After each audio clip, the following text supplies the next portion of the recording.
All right, good morning. Welcome to Saturday, October 8th. Good to see you today. Today's reading will be Matthew chapter 7 through 9.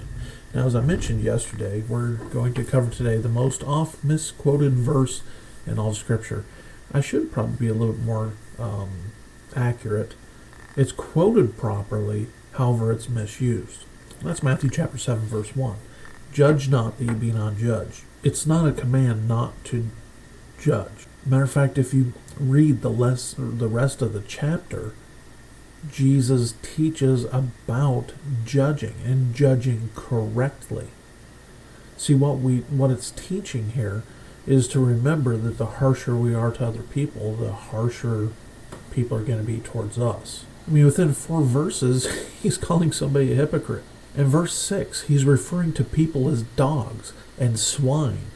Cast not your pearls before swine. He's talking about truths. Some people aren't fit to hear the truths. He said it. I didn't. And so, remember, we need to have discernment. If you're a parent, you should be discerning. Who you leave your kids with, situations you have your kids in. We would all agree with that, right? And that is judging. That is discernment. Let's make sure we use that in context. And then you look down here at verse 15. Jesus starts talking about false prophets. False prophets are a thing. And how can we know what a false prophet is without judgment? And, man, you can't swing a dead cat right now without finding a false prophet.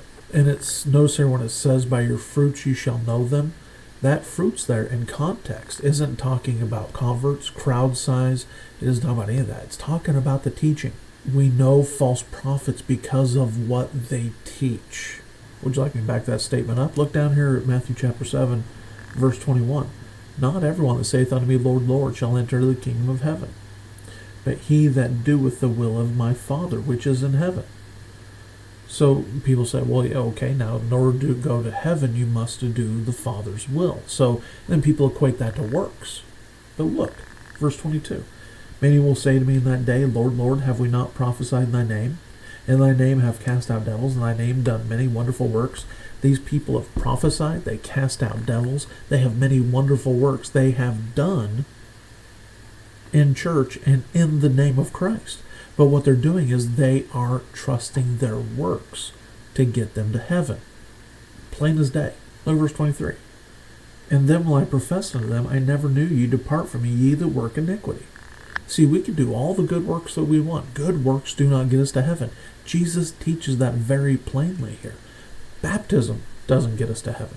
And again, Matthew chapter 7, it's interesting to read this chapter. I wonder what size church Jesus would have. And you can't call people hypocrites, right? You can't call them snakes. You can't call them dogs, swine. You can't say somebody out there's a false prophet. He did. If you don't get anything else out of that chapter, it's doctrine is important. It's amazing to me how many people go to churches for what they can offer their kids, and they have fun. They're squirting each other's which, by the way, I'm for that stuff. Have fun, enjoy yourself. But there's been a couple times when I ran into those kids. They don't have a clue about anything from the Bible, and most important, how to go to heaven and how Jesus is the only way to heaven. All right, so that's the end of the Sermon on the Mount. Let's go to chapter 8, shall we? Jesus has a different philosophy here than we do in modern Christianity. Look here in Matthew chapter 8. First, he touches the leper and heals him. But notice throughout this whole thing, and we're going to cover later, Jesus says, hey, don't tell anybody about this. In John chapter 5, he fed the 5,000, and then they followed him. And the next day, he said, you're only following me for the food. You're only following me for what I can give to you. And he whittled his church down to like less than 20, 30 people. In one chapter, offended enough people. Do you see Jesus chasing those people down? You don't find one time in all of Scripture where God tries to awaken somebody out of their indifference. One thing I've learned in the ministry, in reading the Bible, this should have been more obvious. I don't chase people down anymore. If I have to chase you down to get, somebody into church, I mean, yes, I'll go out and give the gospel, I'll follow up with people, but that whole thing, like when we started our church, I'd be at people's house all the time. Hey, we're going to get no.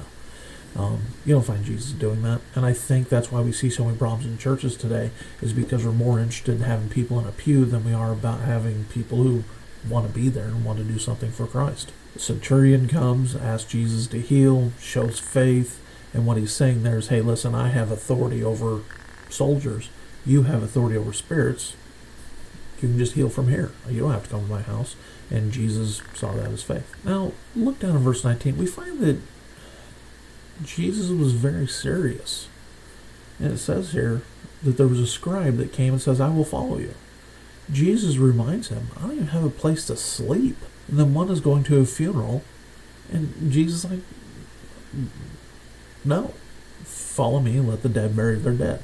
Now again, that we're not putting an application on that. There's always an excuse, right? And so what we're trying to do, is get to the heart of the matter of excuses. Jesus calms a storm, heals the maniac of Gadara.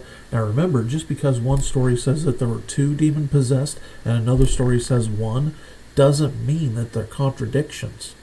One talks about 2, but doesn't talk about how they, either one came back to Jesus, and Jesus said, hey, go home to thy friends.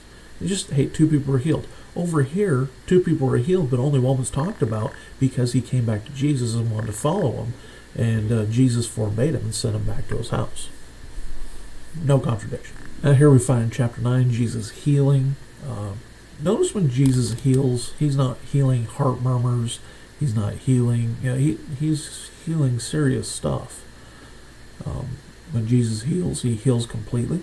And remember, this is also still just right after the false prophets. The people go on TV and healing. There's a bunch of trickery there. I hope you know. See, here we have Matthew 9:9. We find Matthew being called into the ministry. It's not until the next chapter that the entire disciple corps is assembled. And we also see here Jesus, dining with publicans and sinners. And certainly we can do that. But remember that Jesus' purpose of doing this was to reach them, not to assimilate in with them. You don't change the world by being changed by the world. Again, here in verse 30, after he heals a blind man, see that no man knoweth it. If we did that, we'd be all over the place trying to get people in our church, in our pews, and our seats. That's not what Jesus did. And then you see here the Pharisees, commit the unpardonable sin. Now remember, the unpardonable sin, we're going to cover that when we get to it, can only happen while Jesus is on earth, can only happen because they attributed the works and healings of Jesus Christ to Satan. And so people sometimes ask me if they've committed the pardonable sin. No, it's not possible. You did not. All right. Hope you have a great day. Looking forward to seeing you tomorrow. See you then.